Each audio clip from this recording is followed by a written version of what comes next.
I joined this website. It was just a weird place for weird fucking people to be weirdos. This is what this person's name is. This is the address I'm going to if I end up missing, bitch. Tell the cops everything.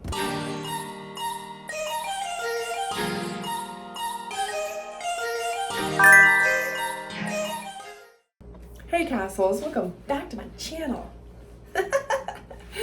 I literally just changed my outfit from the last video or whatever so that you wouldn't be able to tell that I filmed them on the same day, but here I am outing myself. Hi! Castles! I have got to get going and fucking filming some videos, so we're gonna do 2 in one day. You won't know that by the end of this video because you'll forget because I'm wearing a whole new getup. I'm in disguise. Hi, I'm SassyCass. If you're new here, freaking follow me, babes. You won't regret it. I am the big sis, bad bitch, entrepreneurial, latent, funny making, happy making, shaking, quaking bitch that you gon' find. I am sad that I even said all of that. I should stop and restart, but we won't. And if you're not new, you already freaking knew that. Hey. People on the other side. Hey, she okay? I'm fine. We're gonna talk about my experiences on Fetlife.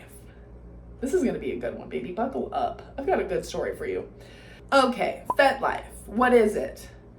It's some fucking weird Kinkster website that I found out about. I learned about it on the internet and I wanted to be not vanilla, and so it was during a very explorative time in my, sexual exploration where I wanted to, learn more about kink. I was very interested in dom and submissive play, and me thinking that I was more submissive and maybe like leaning into that, trying to find a dom that wanted to actually help me grow and like something more structured. So I joined this website.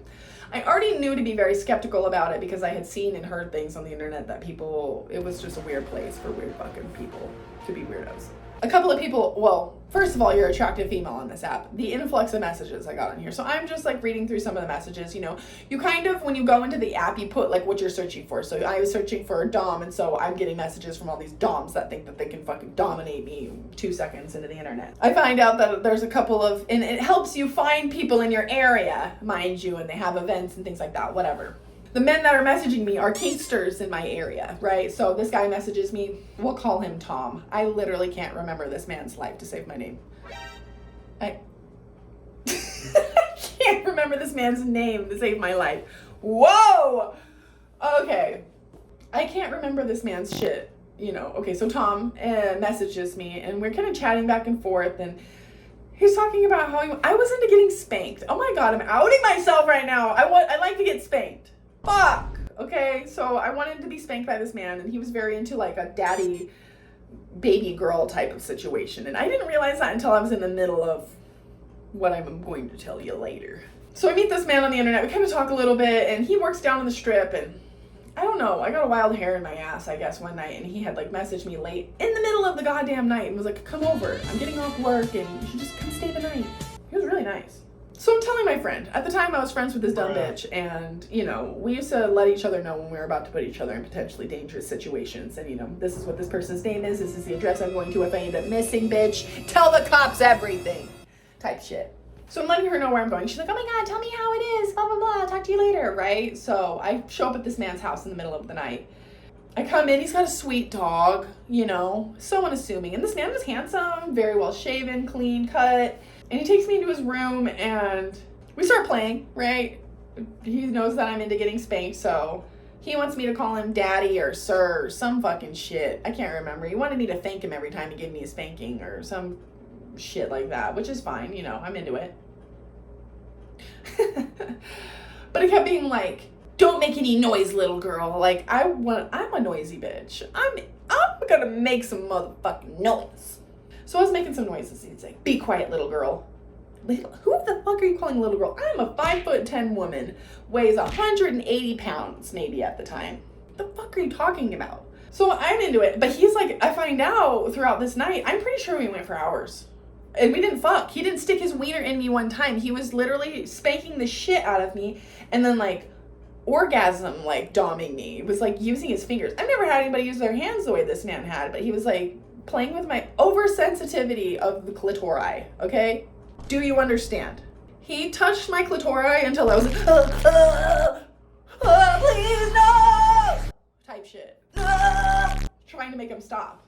So he pleasure domed the shit out of me. And like at the time, I never had anything like it. And like there was one point during our exchange where I realized I was trying to say no to him, and he was like, you can take it. Like kind of like trying to encourage me to like go further. But I don't think that he was understanding like there's boundaries that we did not talk about. We didn't talk about any hard limits or like a safe word of any kind, something to like, you know, kind of slow down and check in, and things I know now about kink and having like an actual like dom with hindsight now. Okay, like I said, these are dangerous situations I put myself in, and I realized this man had like, he didn't tie me to his bed, but like at one point I saw like restraints on like the 4 posts of his bed, which to me was kind of hot. But like if you think about it, like I just went to some stranger's house and he could just tie me up for hours and fucking do whatever the hell he wanted to me, and like justify it as a fetish or kink or whatever. And like my nephew and his girlfriend are just pulling up, and so it's about to be where I'm gonna have to cut this into a second part. But slightly he's just literally here to drop some shit off. Hold on. What are you doing, Phil? So that was one of the experiences I had on Fetlife, right? Probably, I should have saved that one for last, but it, you know, this one's interesting too. They both are very unique in their own way. I don't ever really speak to Tom ever again after this. I don't know why. These men weren't willing to give me like the actual dominant like experience I was looking for. Again, I didn't vet any of these people. I didn't know what the hell I was doing. I was just a baby kinkster, allowing these men that think that they know more than me to take advantage of me. I was just a youngster, you know. And then I meet this other guy, and I refer to this man. I never remember learning his name, but I always referred to him as Sir. He was originally, when I first had met him, trying to be more of what I was looking for. He wanted to provide some more of that like structural shit that I was looking for, you know, keeping me on track, helping me find some sort of stability in life. I should have went and saw a therapist. Okay? Oh, so I meet this man named Sir, and after my experience with fucking Tom, I decided, okay, I need to meet this man in public. I want to meet him in person and vet him a little bit, actually get to know him. Like, I'm not just like showing up at somebody's house in the middle of the night for them to spank me again. That's a big no-no.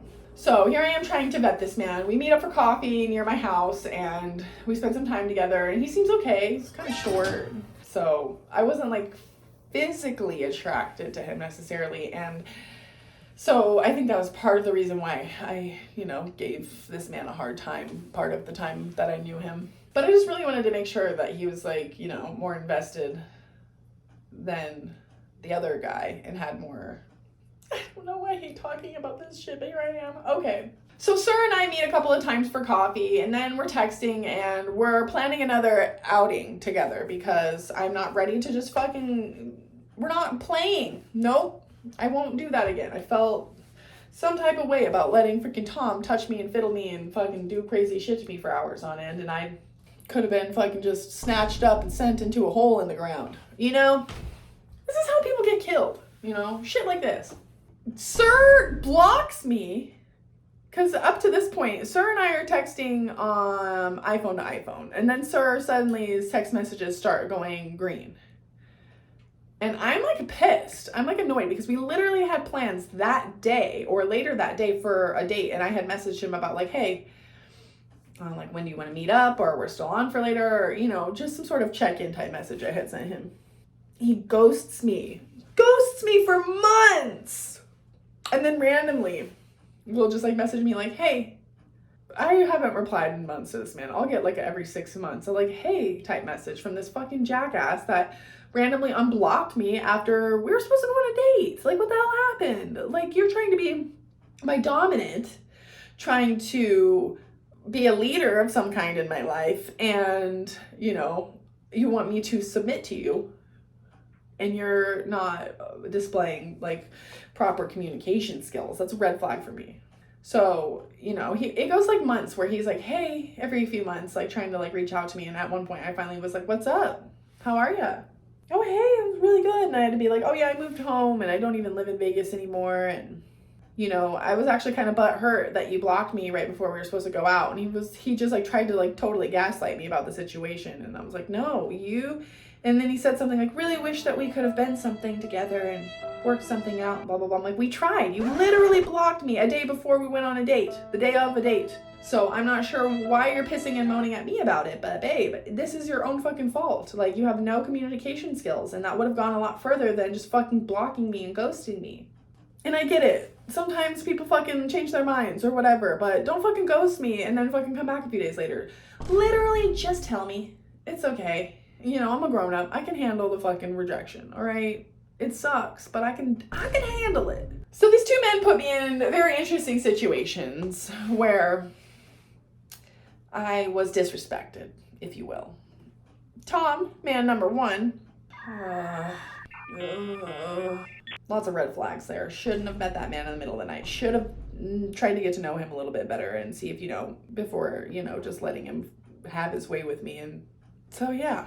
And then man number two is a jackass because these men think that they can just fucking dom you with zero trust, zero effort, this, that. It's like, you want me to fucking submit to you and you want to fucking tell all your buddies that you got this hot bitch fucking on her knees for you, like fucking servicing and substitutes. Don't be like me. Don't. Just save yourself.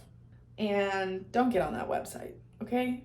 It's not worth your time. It's not worth having to fish through all the fucking idiots.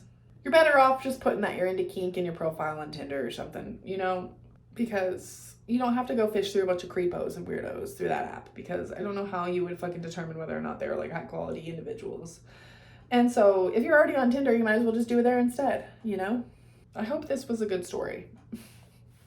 It was of times that had happened to me in Vegas, and I've got plenty of times that I'm not ready to share about yet, but two of those were. Those are my only two Fetlife experiences. After that, I stopped signing into the website and seeking out, searching for people. Because that's not what I'm interested in anymore, so. And that's on growing up, I guess. I love you guys. I'm gonna go now. I'll talk to you soon, and I hope that you have a Happy New Year. I love you. Bye.